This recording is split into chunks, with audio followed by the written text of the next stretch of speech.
નમસ્કાર. આજે હિંમતનગર શહેર સમાજ દ્વારા આયોજિત આપણા સાંસ્કૃતિક કાર્યક્રમમાં પધારેલા આપ સૌ મહેમાન શ્રીઓનું હું એટલે કે પટેલ કાવ્ય મનીષ કુમાર આપ સૌનું વંદન કરું છું.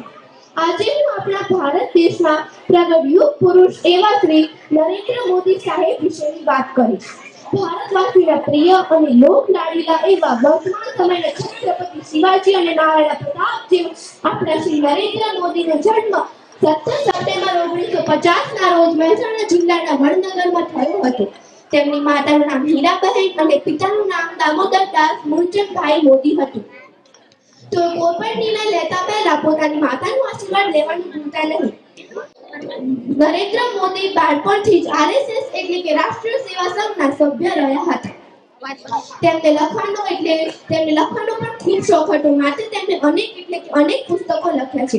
જો કે તેમના લગ્ન નાની વયે થઈ ગયા હતા, પરંતુ માત્ર 17 વર્ષની ઉંમરે તેઓએ ગૃહ ત્યાગ કર્યો અને ગૃહ ત્યાગ બાદ તેઓ હિમાલયમાં શ્રી રામકૃષ્ણ પરમહંસના બેલુરના મઠમાં રહ્યા હતા.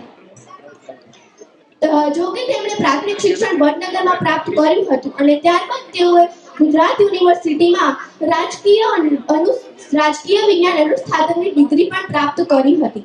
જો કે નરેન્દ્ર મોદી રાજકારણ વિષયમાં પહેલેથી જ રસ ધરાવતા હતા અને નરેન્દ્ર મોદીને આપણે એક પ્રખર વક્તા તરીકે પણ જાણીએ છીએ. નરેન્દ્ર મોદી અનેક પુસ્તકો પણ લખ્યા છે. ઈસવીસન 1987 માં તેઓ ભારતીય જનતા પાર્ટી એટલે કે બીજેપીમાં જોડાયા અને ત્યારબાદ તેઓની રાજકારણની સફળતા આગળ વધી અને ઈસવીસન 2001 થી 2014 સુધી તેઓ ગુજરાતના મુખ્યમંત્રી તરીકેની સેવા આપી છે. અને તેઓએ કેટલીક યોજનાઓ પણ હાથ ધરી છે અને તેમાં તેમને સફળતા પણ મેળવી છે. અને આ સફળતા તેમને કઈ એમ નથી મળી. આ સફળતા પાછળ તેમનો કઠોર પરિશ્રમ છે. તેઓ નાનપણમાં તેમના ભાઈ સાથે ચા વેચતા હતા અને આજે જુઓ, આજે તે આપણા ભારત દેશના વડાપ્રધાન છે. કેટલા ઊંચા પદ ઉપર બેઠા છે. વિચાર કર્યા જેવો છે કે એટલું નાનું બાળક કેટલું તેજસ્વી હશે જે આજે વડાપ્રધાન બની ગયું છે.